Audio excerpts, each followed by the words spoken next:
La tua Sega Saturn ti chiede di premere Start, ma il tuo joypad si rifiuta di farlo? In questa nuova retroavventura, smontaggio, pulizia e riassemblaggio del joypad del Sega Saturn. Il joypad del Sega Saturn è ancora oggi uno dei controller più completi per una console. I 6 tasti frontali lo rendono perfetto per i giochi in 2D. Ed i microswitch presenti sui tasti dorsali rispondono perfettamente alla chiamata. Per smontare il joypad basterà innanzitutto svitare le viti presenti nella parte posteriore del joypad, rimuovere la scheda ed il gioco è fatto.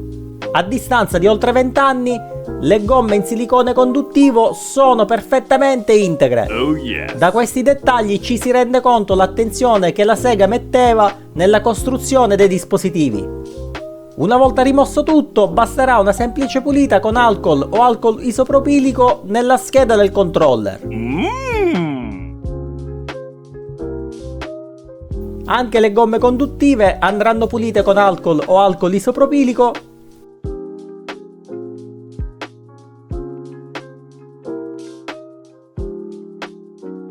Ed a questo punto sarà possibile rimuovere i tasti del controller e la croce direzionale. Questa è agganciata attraverso una parte in plastica, che andrà rimossa delicatamente. La scocca del controller potrà essere pulita anche con acqua calda e detersivo per piatti. Io preferisco il classico alcol o alcol isopropilico. Per i bottoni del controller sconsiglio fortemente l'acqua, perché una volta infiltrata all'interno dei tasti saranno necessari diversi giorni affinché questi siano completamente asciutti. Ultima spazzolata interna e poi potrò passare al riassemblaggio. Rimontare il joypad del Sega Saturn è abbastanza semplice, perché ogni tasto ha la sua lettera e l'ingresso è obbligato.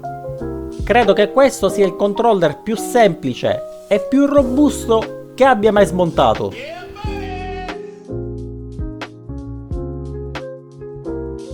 La croce direzionale andrà agganciata col supporto posteriore in plastica.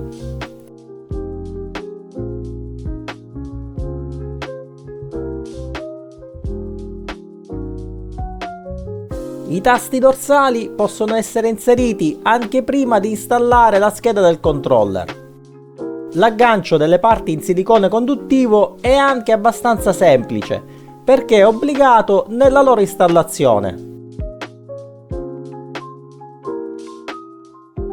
A questo punto sarà possibile reinstallare la scheda del joypad, inserire il cavo all'interno del suo alloggiamento,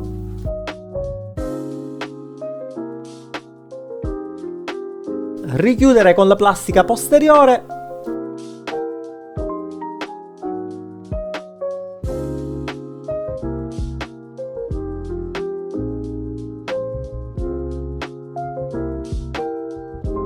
a questo punto sarà possibile riavvitare le viti del controller.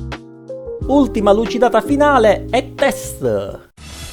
Tutti i tasti del controller adesso funzionano perfettamente e dopo la pulizia del controller la risposta dei tasti e della croce direzionale è decisamente più precisa. Per uno spettacolare test finale sfoggerò la guida dell'auto con una sola mano.